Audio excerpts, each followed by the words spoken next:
tradition has its inversion. Light Freemasonry and dark Freemasonry. Light Kabbalah and dark Kabbalah. Light Rosicrucianism and dark Rosicrucianism. These traditions are rich in symbolism and they're rich in knowledge of self. They can help people really to deeply understand morality and natural law. The number 9 is Satan's number. Stupidity, pretentiousness, solipsism, self-deceit, herd conformity, lack of perspective, forgetfulness of past orthodoxies, counterproductive pride, and lack of aesthetics.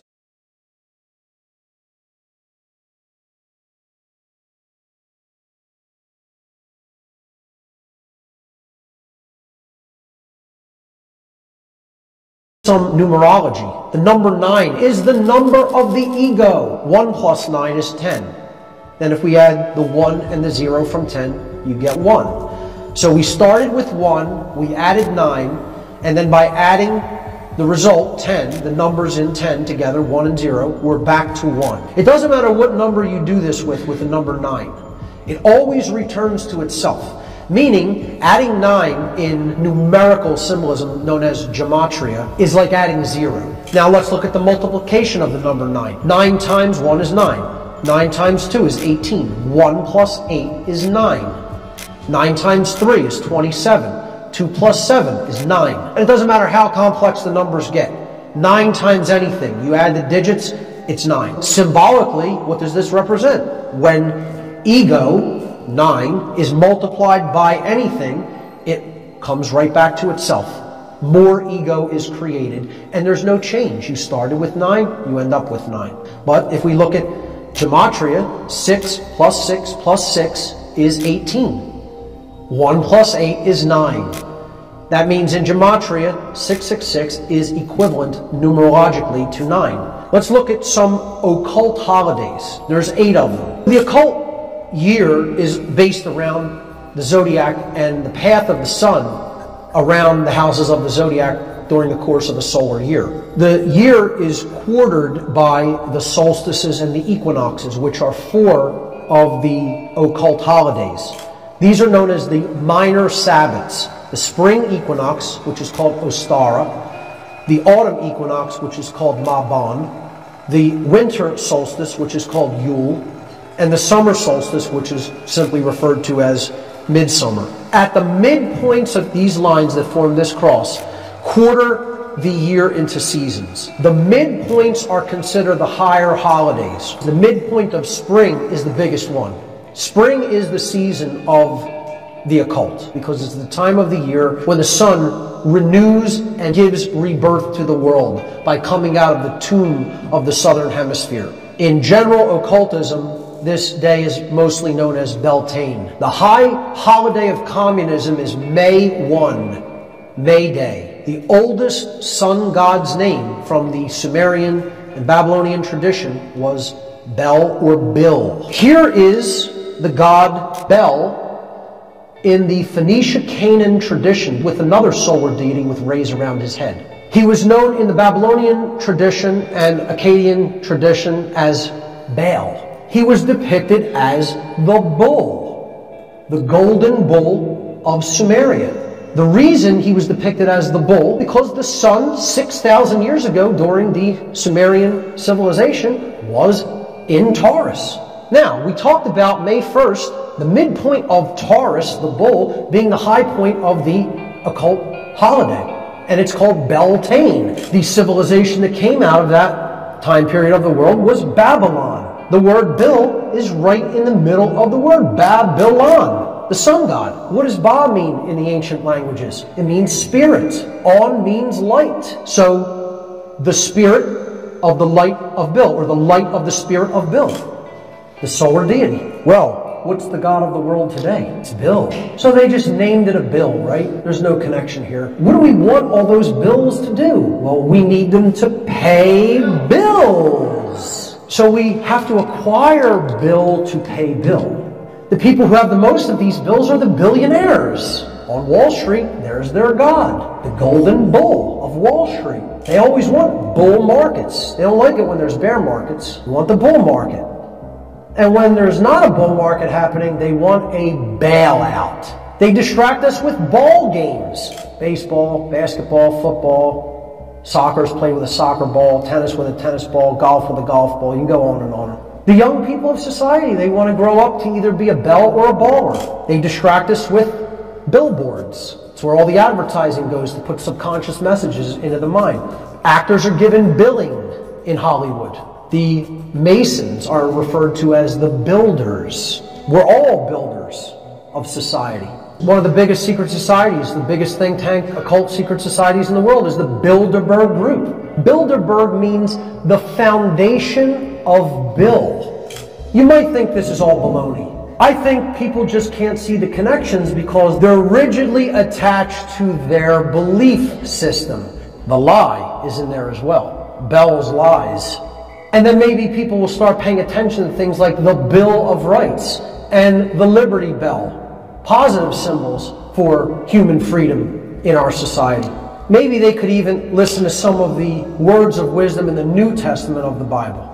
The Bible. Maybe once we start doing that, we'll develop the ability to achieve balance. Because that's ultimately what it's all about, folks. It's about bringing the balance of the sacred masculine and sacred feminine dynamic together in that sacred union. Symbols of Satanism. The most famous is the inverted five-pointed star, also known as the pentagram. It is known as the Baphomet. It represents the powers of darkness combined with the generative fertility of the goat. In its pure form, the pentagram is shown encompassing the figure of a man in the 5 points of the star. 3 points up, 2 pointing down, symbolizing man's spiritual nature. The 4 points being earth, air, water, and fire, and the top point, or the head, being spirit. Another well-known symbol of Satanism is the inverted crucifix. This is very popular in satanic music, especially death metal and black metal. The hypercube is one of the most occulted symbolism within all dark occultism, yet it is found prevalently throughout our society in the form of octagonal symbolism. Two-dimensional projection of the hypercube, which is a representation of a four-dimensional object, is an octagon. They also use the octagon in the form of two squares overlapping each other at 90-degree angles. In Satanism, the trapezoid represents the imbalanced, ego-driven consciousness, an identification purely with the physical self.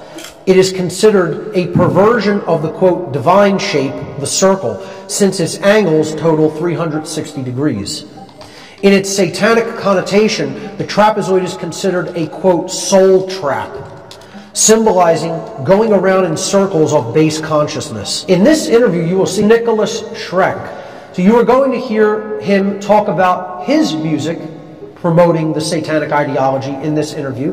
I want you to pay very specific attention to some of the things he says. What we're waging is a cultural war right now on every front, in music, in literature, utilizing the media against itself.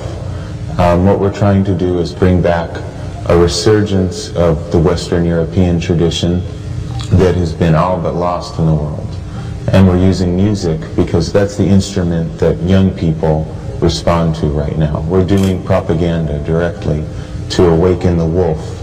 There's a spirit to the Western people that is unique in the world, and it is a Gothic spirit, and I think that's the purest form of Western culture, and I think we keep that flame alive in Radio Werewolf. Your music is getting more into the well, our music, well, I wouldn't say political, because we transcend politics. Politics is merely the puppet show of human beings, and we transcend that, but we are interested in the control of human beings for our own purposes. This is the 13th rune in the ancient runic alphabet of the Norse people, and it represents Yggdrasil, the tree of life.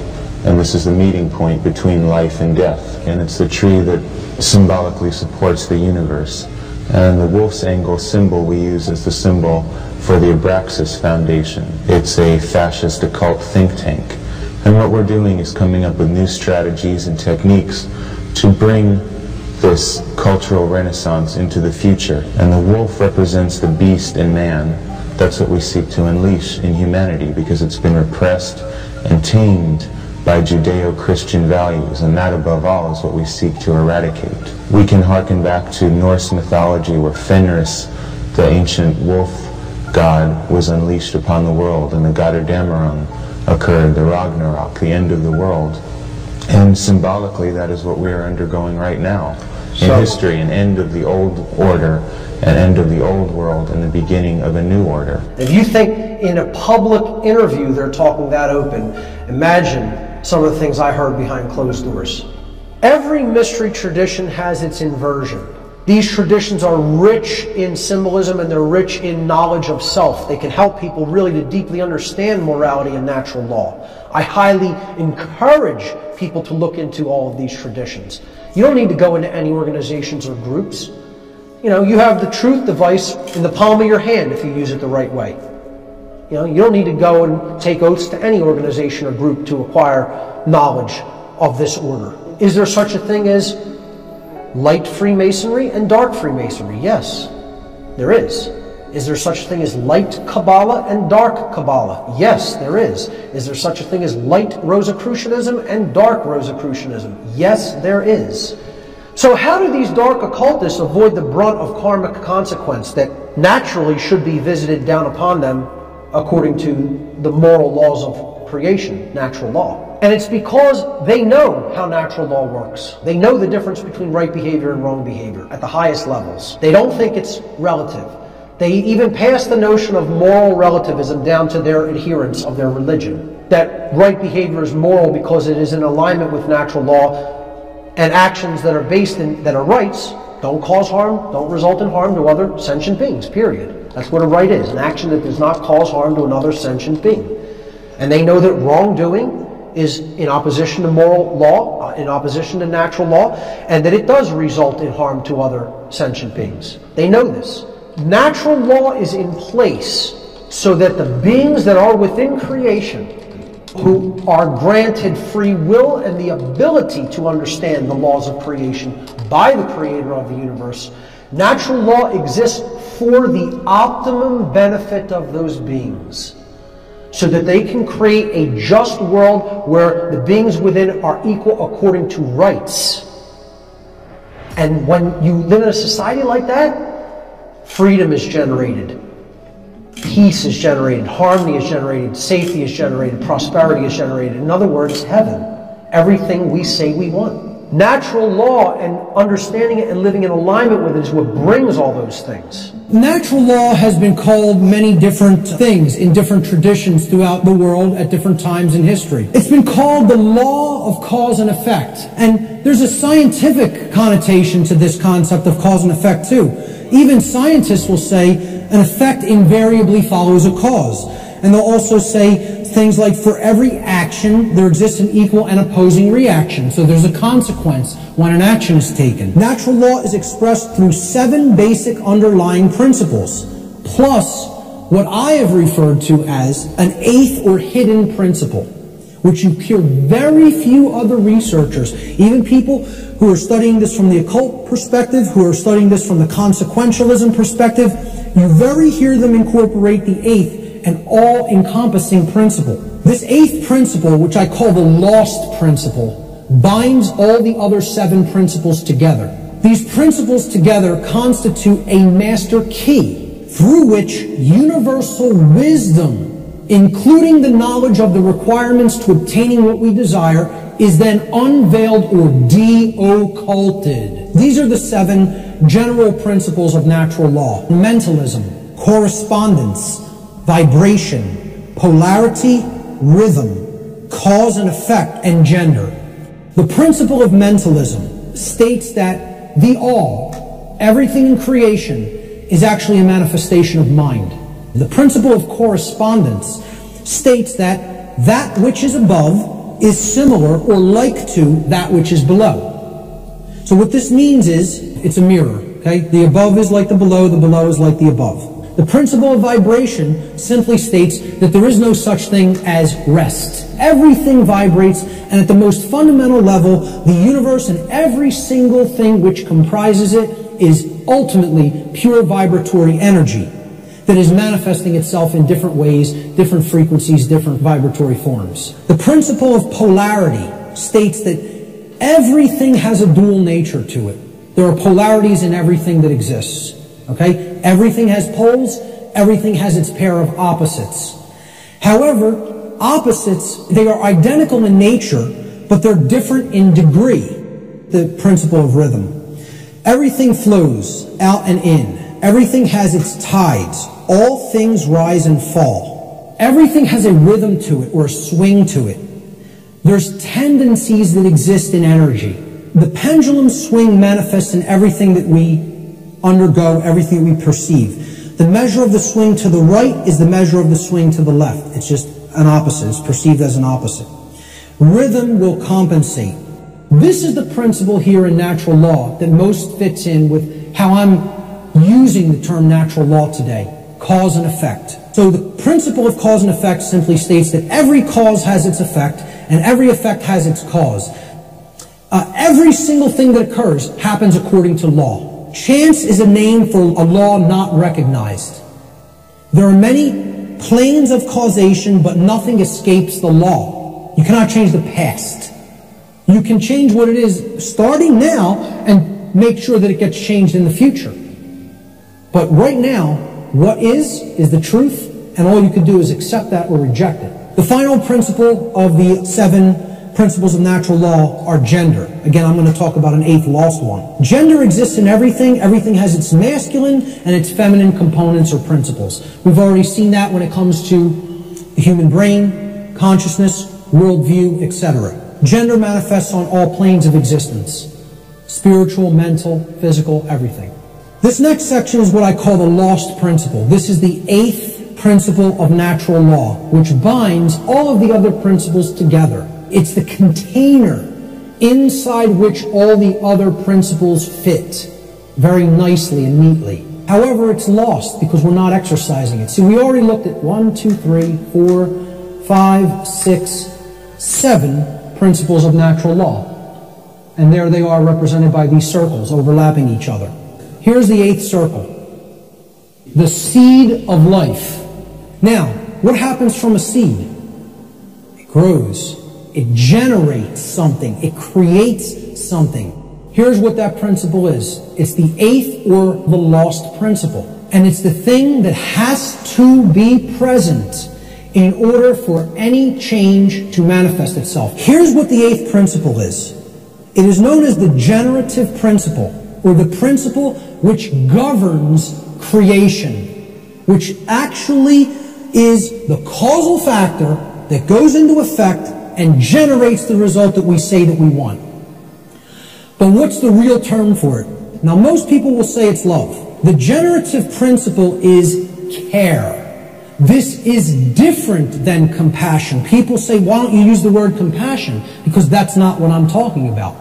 It is a different concept than compassion, or even what I would describe as love. This means, what are you giving attention and helping to grow? What are you focusing upon? Because what you're focusing upon, that's what's ultimately getting generated, getting created, and growing. And this doesn't mean be ignorant of what's going on in the world and don't look at anything that's negative because you're going to feed that and give power to it. That's not what it means. That means, you know what you're feeding? In that instance, if you want to do that, you're feeding ignorance.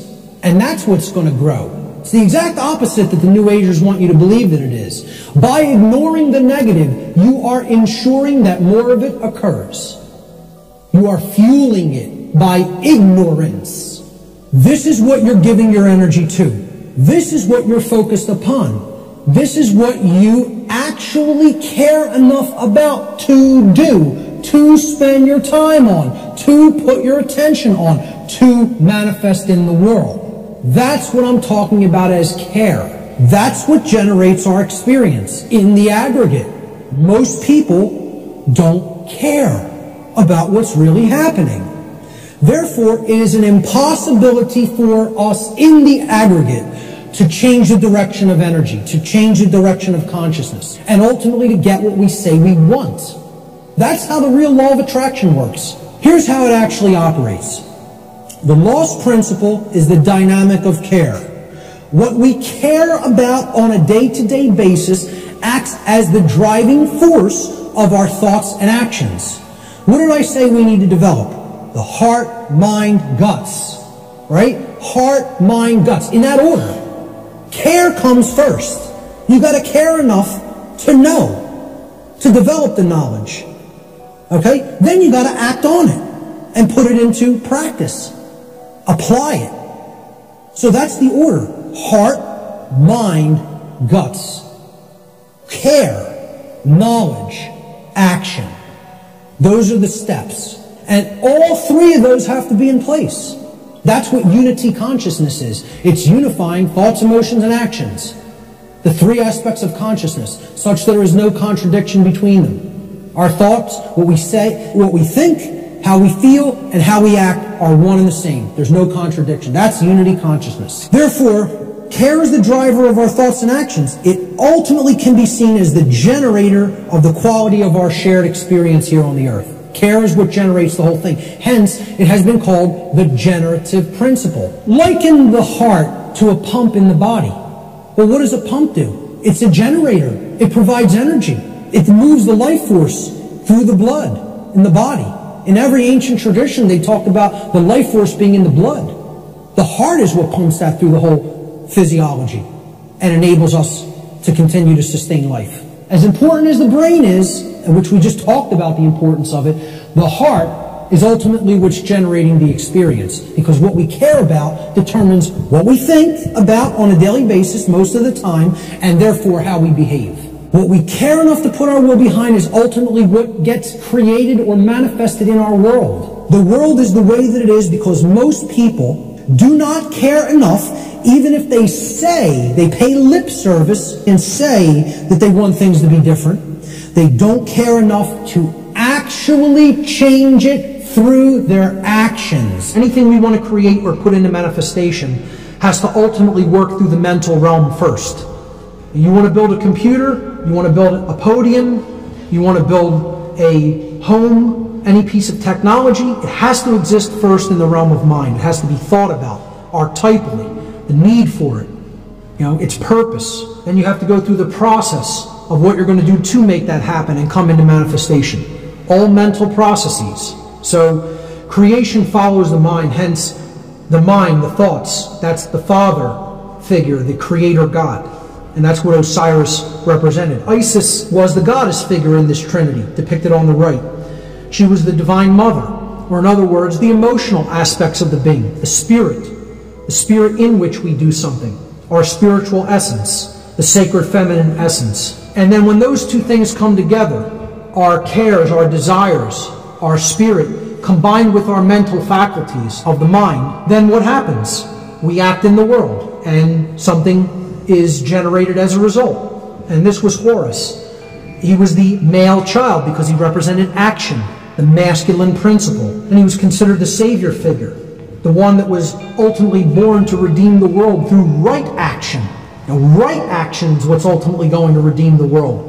And you can only take right action if you have right knowledge about the difference between right and wrong behavior. So he represented right action, that which we do with our body. It's a sacred masculine force. Very powerful if we understand the Trinity as such, that it is just different aspects of our unconsciousness, thought, emotion, and action. You see the god Osiris, the creator god, in the middle. And this is representative of the mind, specifically the brain physiology.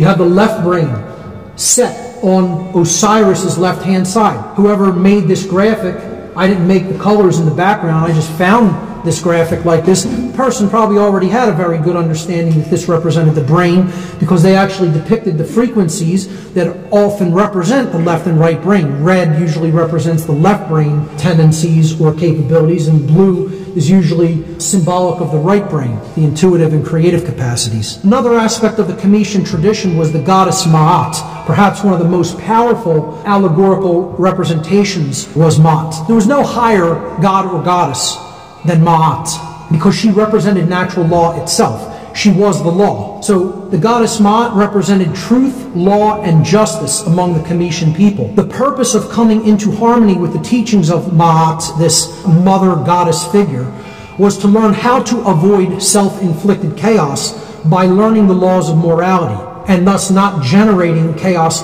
for yourself by choosing wrong action. The Comitians taught what is known as the negative confessions of Ma'at. I call these apophatic confessions, coming from the Greek term apophasis, which means to say that which something is not.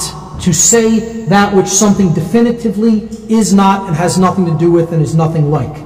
That's the process of apophasis. You're going to say, well, if I want to describe right action, what do I want to really convey about it? I want to say it is the opposite of action that is employed toward a harmful end. It does not create harm to another being when I take that action. That's an apophatic definition of what a right is. There was a whole laundry list of apophatic confessions, or in other words, things that you had to say in the afterlife realm to this goddess when you went into the realm of judgment upon dying, that you did not do. She didn't want to know what your works were. She wanted to know what your works were not. She wanted to know, did you not engage in these things? And if you did not engage in these things, then I can say you truly were a good being. You truly understood the difference between right and wrong because you didn't do any of these wrong behaviors. This was the real narrow straits that we were talking about. It was a very narrow pathway that they defined morality to be. And in the story, in the allegorical story of the afterlife, when you went into the hall or chamber of Ma'at, the god Anubis would take the initiate or the dead being's heart and they would weigh it on Ma'at's scale. And this represented, did they have a light heart? Did they truly understand the difference between right and wrong? Did they try to live that way all the time? Did they not make excuses and justifications? Let's look at the tradition of alchemy. This came out of the Egyptian tradition. Again, to re-emphasize, it's what all these traditions were about. Teaching morality to their adherents. Teaching the difference between right and wrong and teaching how natural law operates so we could transform from a being that is in ignorance of that knowledge to a being that is actually enlightened to that knowledge and then could practically put that knowledge into work in real life. Alchemy literally means from chem. Al is a prefix that means from or related to or out of. And then chem, of course, meant black in ancient Egyptian and was often the name used for Egypt. So it was from darkness, out of darkness. Alchemy is an occult tradition taught through allegories. An allegory, again, is a cryptic story, poem, or picture that can be interpreted or decoded in order to reveal a hidden meaning, typically a moral lesson. What lesson were they trying to communicate to people by building statues? And you'd have to know the background of the story of these gods to really be able to decode, what the allegory is. Showing that statue to somebody who's never heard of Horus, Osiris, or Isis wouldn't really do much. But if you understand the verbal traditions and the written stories about those gods, then you understand what they represented and the allegory can be decoded. That's how occultism works. It works through relational and correlative thinking. Some of the symbols in the symbolic tradition of allegory, very simple, basic, rudimentary ones. There's so many of them you can get lost in them all. There were elemental forces that the alchemists wanted to convey information about and basically define. And they had a symbol for them, and then they interpreted that allegorically. And here's some basic ones. The symbol of earth, an inverted equilateral triangle with a line going through about the 2/3 point if you take the measure from the base to the apex. The symbol of earth represented inherent characteristics of the being. Air represented the intellect, and that is the pure intellect, meaning the left brain modality, our ability to compute, our ability to define things logically, our ability to break things down, analyze, etc. Water, the inverted triangle, represented emotion, intuition, and creativity. Again, that sacred feminine essence, dealing with largely emotion and the sacred feminine qualities. And then fire, an upward pointing triangle. Again, we've seen that inverted triangle in water, representing the chalice, called the chalice in many older symbolic traditions. And the element of fire in alchemy was the upright pointing triangle, which represented the blade, or again, a rudimentary masculine phallic symbol representing action, willpower, and courage. Okay, the actual ability to create change within oneself and to go out and create change in the world. Then there was a fifth element. So you have earth, air, water, and fire, and then you had the quintessence, meaning the fifth essence, The fifth element was spirit, represented by a solar wheel with 8 spokes, a circle and then an eight-spoke cross in the middle of it. This represented the divine spark or the divine essence within all of us. You know, the essence of the source, the creator, the underlying intelligence in nature, which is ultimately present in everything within nature, including us. Alchemists speak of something called prima materia, or starting matter. Starting substance is what prima materia was. Again, the starting substance is the human being that needs to be purified, that needs the impurities removed from them so that they can come to a more clear and accurate and de-occulted understanding of the laws of nature. The starting substance, or prima materia, is used at the inception of the alchemical work, the beginning. Silver is considered to be one of the starting substances. There are others, but silver is one of the main sources of prima materia in alchemy. The alchemical symbol for silver is associated with the moon because silver represented in alchemy the feminine aspects of the human psyche, including the attributes of intuition, inner wisdom, compassion, open-mindedness, and contemplation. And that's what you need to begin. You need that sense of open-mindedness, of desire, of willing to learn, willing to open yourself up and receive. The truth is always out there, but we have to be open to receive it. That's a feminine quality. Absolutely essential and central to the tradition of Kabbalah, which means reception. The second phase of alchemical transformation is albedo, which means whitening. Albedo represents the process of spiritual purification, the burning out of impurities from the salt or hardened ego. The salt in this step is reduced into quicksilver or mercury, which represents fluidity, and the process of rapid mental, emotional, and spiritual change, and the strengthening of the sacred feminine essence, leading to the engagement of the imagination, the only substance, the only essence from which the elixir of life, or the awakened or enlightened mind, can then be made. This step is the awakening process, the awakening step. It's when we recognize the world isn't what we thought it was, and we start developing a desire for more than the base things in life. We start developing a desire to know the truth, the desire to reach higher realms of consciousness, the desire to better ourselves and be better than we were the day before. When we're going to start working upon ourselves by taking in the truth and letting go of beliefs and letting go of impurities in our thought processes and bringing our consciousness into alignment with truth and with morality. That's this step of the process. Whitening, purification. The third and final phase of the alchemical, quote, great work is rubedo. Rubedo means reddening, the transmutation into gold or sulfur, alchemical substances, gold or sulfur. And they represented purified and enlightened consciousness.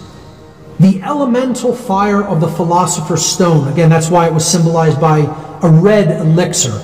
Often the philosopher's stone was depicted as a red stone itself. And that represented the unification of man, which was the limited being, with the divine will, often represented by a red color as well, the unlimited. That's alchemy in a nutshell. Very simple explanation of the allegorical tradition. Let's briefly look at the Hermetic tradition. Heed these words, ye who wish to probe the depths of nature. If you do not find within yourself that which you seek, neither will you find it outside of yourself. If you ignore the wonders of your own house, how do you expect to find other wonders?